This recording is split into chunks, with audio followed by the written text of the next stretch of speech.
కార్యకర్తకు ఉంది.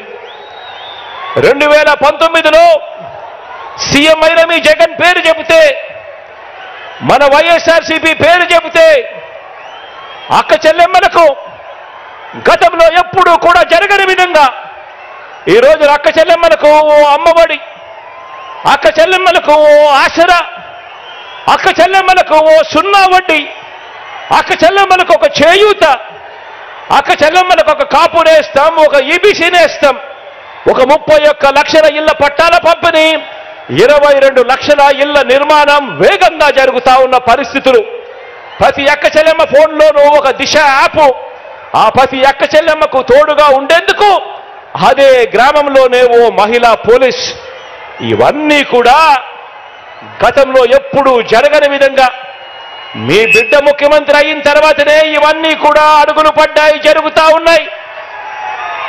ఇవన్నీ కూడా ప్రతి అక్క చెల్లెమ్మకు కొనసాగాలంటే మహిళా సాధికారతకు ఇంతగా అండగా ఉన్న జగనన్న ప్రభుత్వానికి ప్రతి ఒక్కరూ కూడా అండగా నిలవాలని, ఫ్యాన్ గుర్తు మీద ఓటు వేయాలని, మరో 100 మందికి అక్క చెల్లెమ్మ వెళ్ళి స్టార్ క్యాంపెయినర్గా ఓటు వేయించాల్సిన బాధ్యత ఉంది అని గడప గడపకు వెళ్ళి ఆ ప్రతి అక్క చెల్లెమ్మకు కూడా చెప్పాల్సిన అవసరం ఇక్కడ ఉన్న ప్రతి కార్యకర్తకు, ప్రతి అభిమానికి, ప్రతి వాలంటీర్కు ఎంతైనా ఉంది అన్నది గుర్తు పెట్టుకోమని కోరుతా ఉన్నాను.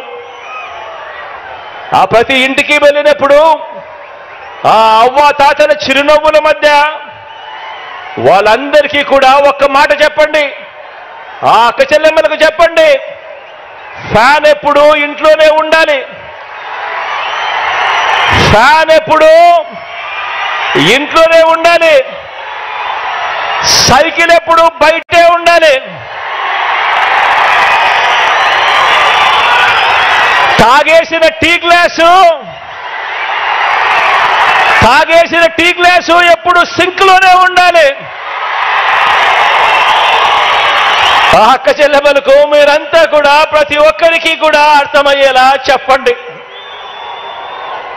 ఇక మన పిల్లల చదువుల విషయానికి వస్తే, మన పార్టీ పేరు చెబితే, మీ జగన్ పేరు చెబితే గవర్నమెంట్ బడికి వెళ్ళే పిల్లలకు గతంలో కూడా ఎప్పుడు చూడని విధంగా ఒక ఇంగ్లీష్ మీడియం, ఆ గవర్నమెంట్ బడులకు వెళ్ళే పిల్లలకు ఓ విద్యా కానుక, ఓ గోరుముద్ద, బాగుపడతా ఉన్న స్కూళ్ళు నాడు నేడుతో మొట్టమొదటిసారిగా వాళ్ళ పుస్తకాలకు బైజూస్ కంటెంట్తో అనుసంధానం, మొట్టమొదటిసారిగా వాళ్ళ టెక్స్ట్ బుక్లు బైలింగ్వల్ టెక్స్ట్ బుక్స్గా, ఒక పేజీ తెలుగు, ఒక పేజీ ఇంగ్లీష్తో బైలింగ్వల్ టెక్స్ట్ బుక్స్, మొట్టమొదటిసారిగా ఆ పిల్లల చేతుల్లో ట్యాబ్స్ కనిపిస్తా ఉన్నాయి.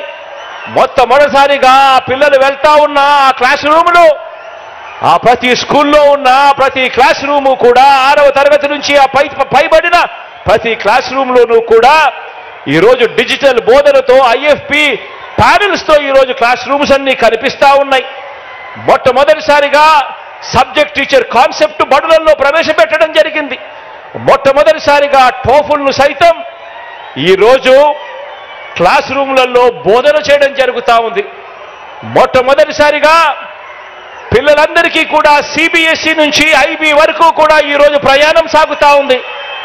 ఇక పెద్ద పెద్ద చదువులు చదువుతా ఉన్న పిల్లలకు మొట్టమొదటిసారిగా ఏ క్వార్టర్లో ఉన్న ఫీజును ఆ క్వార్టర్ అయిపోయిన వెంటనే ఆ పిల్లలకందరికీ కూడా తల్లుల ఖాతాల్లోకి పూర్తి ఫీజు రీయింబర్స్మెంట్ వేస్తూ విద్యా దీవెన, వసతి దీవెన, జాబ్ ఓరియంటెడ్గా కరికులంలో చదువుల్లో మార్పులు, ఆన్లైన్ వర్టికల్స్ చదువులతో అనుసంధానం, ఇవన్నీ కూడా ఆ పిల్లలకు, ఆ తల్లిదండ్రులకు వాళ్ళ ఇంటికి వెళ్ళినప్పుడు వాళ్ళని అడగండి, మన బడులు కానీ, మన పిల్లల చదువులు కానీ ఇంతకు ముందుకు ఇప్పటికీ తేడా ఎంతగా ఉందో గమనించమని చెప్పి ప్రతి ఒక్కరిని కూడా అడగండి.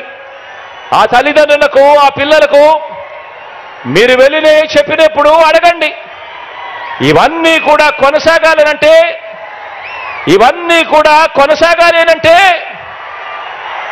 ఆ పిల్లలు అనర్గళంగా ఇంగ్లీష్లో మాట్లాడే పరిస్థితి రావాలి అనంటే, పెత్తందారులతో ఆ పిల్లలు పోటీ పడే పరిస్థితి జరగాలి అనంటే మళ్ళీ అది చేయగలిగింది కేవలం మీ అన్న ముఖ్యమంత్రి అయితేనే జరుగుతుంది అని చెప్పి ప్రతి ఇంటికి వెళ్ళి చెప్పండి. ఈరోజు 1వ తరగతిలో ఉన్న ఆ పేదింటి పాప లేదా పేదింటి బాబు మరో 10-15 సంవత్సరాలలో అంతర్జాతీయ చదువులతో పెత్తందారుల పిల్లల కన్నా ఇంకా మించిపోయి ఇంగ్లీష్లో అనర్గళంగా మాట్లాడుతూ వేరే రాష్ట్రాల్లో కాదు వేరే దేశాల్లో కూడా పేద పిల్లలకు గొప్ప ఉద్యోగాలు రావాలి అనంటే ఇటువంటి విప్లవాత్మక ఆలోచనలు ఆచరణ కొనసాగాలంటే కేవలం మీ అన్న ప్రభుత్వం మాత్రమే చేయగలుగుతుంది అని చెప్పి ప్రతి ఇంటికి వెళ్ళి చెప్పండి. ఫ్యాన్ గుర్తుకు ఓటు వేయటం అంటే వారి పిల్లల్ని ఇంటర్నేషనల్ స్థాయిలో నిలబెట్టే ప్రభుత్వానికి ఓటు వేయటమని, సైకిల్ గుర్తుకు ఓటు వేయటం అంటే దాని అర్థం గవర్నమెంట్ బడులలో కూడా ఇక